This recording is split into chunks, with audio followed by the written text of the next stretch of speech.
ओम शांति। आदरणीय दादियों के साथ प्रश्न उत्तर की श्रृंखला को कंटिन्यू करते हैं।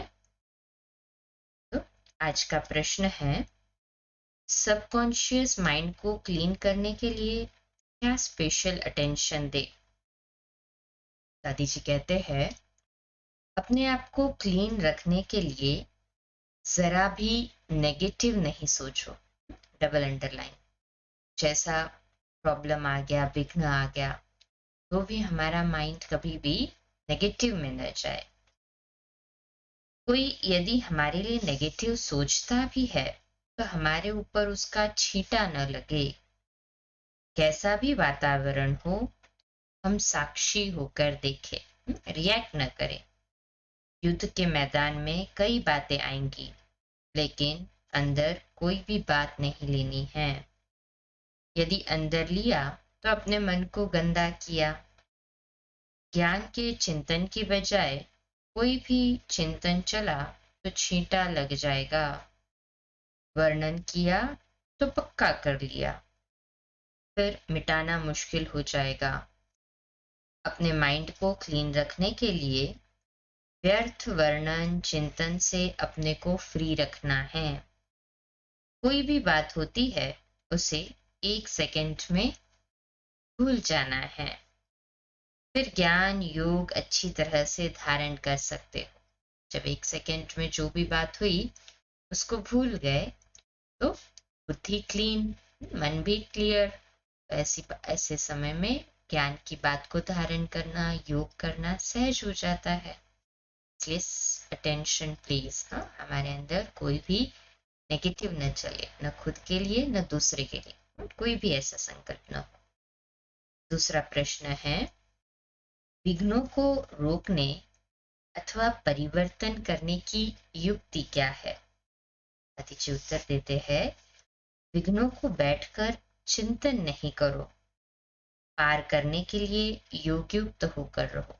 क्या विघ्न आया वो बताने की भी आवश्यकता नहीं है, तो नेगेटिव संकल्प चलेगा। उसके बजाय निमित्त को बता दिया, यह अलग बात है। बाकी किसी और को बता के उसको बढ़ाने की बजाय योगयुक्त का वातावरण जितना बनाएंगे योगयुक्त रहने का, तो विघ्न को भी हम मिटाने का अपने अंदर और वातावरण के अंदर बल भरते हैं। यदि सोचेंगे यह विघ्न क्यों आया, यह मेरी भूल है, जितना बैठकर सोचेंगे उतना रोते रहेंगे। कई कहते हैं, मेरी सारी लाइफ ऐसी है जो विघ्न ही आते रहते हैं। एक विघ्न जाता है तो दूसरा आ जाता है। क्या मेरी लाइफ इसी के लिए है? क्या मेरी लाइफ विघ्नों के लिए ही है? ऐसा कई बार सोचते हैं कई। विघ्न आता है एक और दूसरा वो गया कि दूसरा आ जाता है, दूसरा गया तो तीसरा आ जाता है। वह कभी विघ्न विनाशक बनने का पुरुषार्थ नहीं करता। विघ्न आता है स्थिति को टेस्ट करने के लिए। कुछ समय के लिए चल भी रहा है ना विघ्न, तो ये समझे कि वो मेरी स्थिति को चेक कर रहा है, टेस्ट कर रहा है कि मैं कितना अपने आप को अचल अडोल रख पाता हूँ विघ्न के साथ में। कई है जो सदा ही विघ्न रूप बनते हैं, दूसरे है जो विघ्नों के इफेक्ट में आ जाते हैं।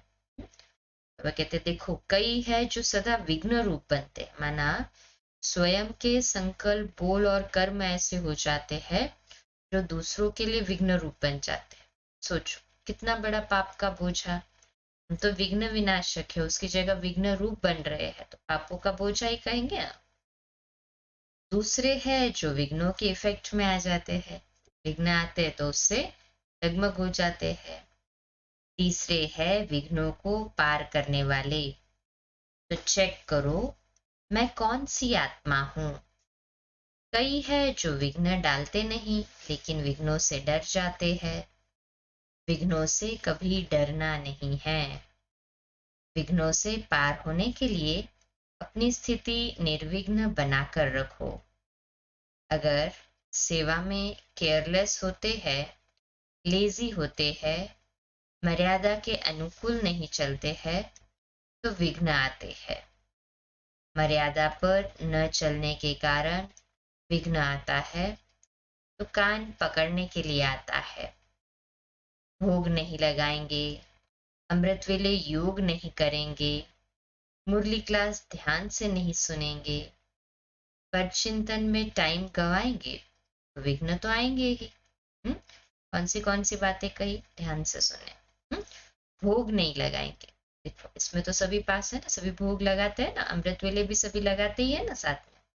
अमृत वेला योग नहीं करेंगे तो इसमें भी सभी पास है, ओके। सभी 2:15 बजे रेडी हो जाते हैं अमृत वेला के लिए। हाँ, 3:30 बजे तो सभी कनेक्ट भी हो जाते हैं। तीसरा, मुरली क्लास ध्यान से सुनते हैं। ये तीनों चीजें सभी करने वाले। चौथा, सिर्फ अटेंशन दे कि पर चिंतन में टाइम नहीं डालना है, इसने क्या किया उससे मुझे कोई मतलब नहीं, तो विघ्न नहीं आएंगे। टाइम नहीं गवाना, विघ्न आएंगे तो भी उससे हमारे ऊपर असर नहीं होगा। स्व चिंतन में रहकर बाबा को याद करेंगे तो विघ्न नहीं आएंगे। विघ्न शांति, अंतर्मुखता, योग बल से हट जाते हैं। विघ्न आते भी है ना, हमारी शांत स्थिति, अंतर्मुखी अवस्था और योग बल से वो हट जाते हैं। आजकल के पुरुषार्थ अनुसार विघ्नों का पता पहले ही चल जाए और खबरदार हो जाए या सहारा पकड़ ले। ऐसे नहीं विघ्नों में ही महीना 2 महीना बीत जाए। कोई विघ्न आया उसी के संघर्ष में 1 महीना 2 महीना लगाते तो क्या मजा ब्राह्मण लाइफ का एंजॉय करने के लिए ना। पापा ने वही तो कहा आज, हाँ, अव्यक्त मुरली में भी क्या देखा, हमारा पुरुषार्थ क्या है, तपस्या अर्थात नाचना और गाना। इतना सिंपल डेफिनेशन बता दिया बाबा ने तपस्या का। कि तपस्या का जो बोझ ले रहे थे ना उनको हल्का कर दिया। तो भी बाबा की याद में, बाबा के प्यार में अंदर ही अंदर नाचते गाते रहो, झूमते रहो। इसमें बाबा ने कितनी अच्छी बात कही आज। तो उसमें तो भी गाना गाते हैं तो आवाज खराब होने का डर होता है, और बाबा कहते हैं यहाँ बाबा के गीत गाते रहो, अंदर ही अंदर। आवाज खराब भी हो तो भी कोई असर नहीं, इसमें भी तपस्या में नाचते रहेंगे। तो कितना सहज है हमारे लिए पुरुषार्थ। बाबा इसीलिए हमें कूट कूट कर ये पक्का कराते हैं। अभी हम तपस्वी मूर्त भी है तो राज्य अधिकारी मूर्त भी है। इसलिए आज हमें बाबा ने टाइटल भी क्या दिया, अमृत आज की मुरली में अमृत वेला सुनी ना सभी ने मुरली, उसके बाद भी सुनी। आज का टाइटल भी हमें क्या मिला, तपस्वी राज। तो है ना सभी ऐसे ही तपस्वी राज। हाँ जी बाबा। तो विघ्न आए, महीना 2 महीना बीत जाए, फिर खबरदार हो। बाबा कहते हैं छिपाना नहीं, फट से बताकर खत्म कर देना। फट से विघ्न बता दो। देखो हमारे पास कितनों ने अनुभव कितनों के बाबा के साथ के अनुभव माताएं भाई बहनें सुनाते हैं। जैसे ही बताया ना ये विघ्न आया, बाबा ने झट से हटा दिया। तो विघ्न आएंगे परंतु हमारी टेस्ट लेने के लिए आएंगे। विघ्नों से सेफ रहने के लिए एक तो योग युक्त रहो, दूसरा अच्छे संग में रहो। है ना सभी योग युक्त, और दूसरा अच्छे संग में। जो है दोनों ही फॉलो करते हैं कि योग युक्त भी रहते हैं और संग भी अच्छा रखते हैं, वो हाथ ऊपर करे। अच्छा, मुबारक हो। जितना योग युक्त रहेंगे, अपने आप को हल्का रखेंगे ना, तो उतना ही स्वयं महसूस करेंगे। जितना मैं योग युक्त रहता हूँ, हल्का रहता हूँ, मेरे आसपास का वातावरण भी हल्का हो जाता है। मान लीजिए कोई ऐसी परीक्षा आ गई, विघ्न आ गया, परीक्षा के कारण हमारे आसपास के लोगों का जो मनस्थिति है वो थोड़ा डगमग हो गया, हलचल में आ गए। परंतु हम अचल रहेंगे, हम योग युक्त रहेंगे, तो हमारे साइलेंस के वाइब्रेशंस जो है वो उनको जाएंगे। कई बार होता है कि परिवार में कई रहते हैं वो बाबा के बच्चे, हाँ अर्थात कि चलो कोर्स किया है, ज्ञान समझते भी है, परंतु इतना रेगुलरली टाइम नहीं दे पाते हैं मुरली में, तपस्या में। तो हम तो रेगुलर है ना, जो रेगुलर होता है उसमें उसकी एफिशिएंसी ज्यादा होती है। देखो कोई होता है जो हमेशा गाड़ी चलाते रहता है, तो बातें करते हुए भी हाँ फोन पे कुछ काम कर लेगा बात करने का, और फिर भी वो चलाएगा। परंतु कई जो कभी कभी है, रेयरली चलाते हैं, उनको पूरी एफिशिएंसी वहीं लगानी पड़ती है, वो और कुछ कर ही नहीं सकता उस समय, कुछ और सोच भी नहीं सकता। ये जो विघ्न में हाँ सबसे बड़ा परीक्षा का जो ये सत्र है वो विघ्न है। उसमें यदि मैं योग युक्त रहता हूँ, बाबा के साथ पूरा मेरा योग का लगन है, उसमें मैं मगन हूँ, तो विघ्न आएंगे ना तो भी वो साइड सीन लगेगा, क्योंकि मेरा पूरा अटेंशन कहाँ है, अपनी तपस्या की ओर। और आसपास के वातावरण में कई भारी हो गए हैं, डगमग हो गए हैं उस विघ्न के कारण। हमारी योग का जो वाइब्रेशंस का जो वातावरण है, तपस्या का जो इफेक्ट है, वो हल्का कर देगा वातावरण को, जिससे वे भी अपने विघ्नों को पार करने में सहजता अनुभव करेंगे, अचल अडोल हो सकेंगे। है ना सभी ऐसे ही अचल अडोल, विघ्नजीत, माया प्रूफ है। हाँ जी बाबा, है ही सभी तो। अच्छा, चले 2 मिनट के लिए शक्तिशाली योग का प्रयोग करते हैं, प्रकंपन फैलाते हैं पावरफुल बाबा के घर के लिए।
अच्छा, ओम शांति।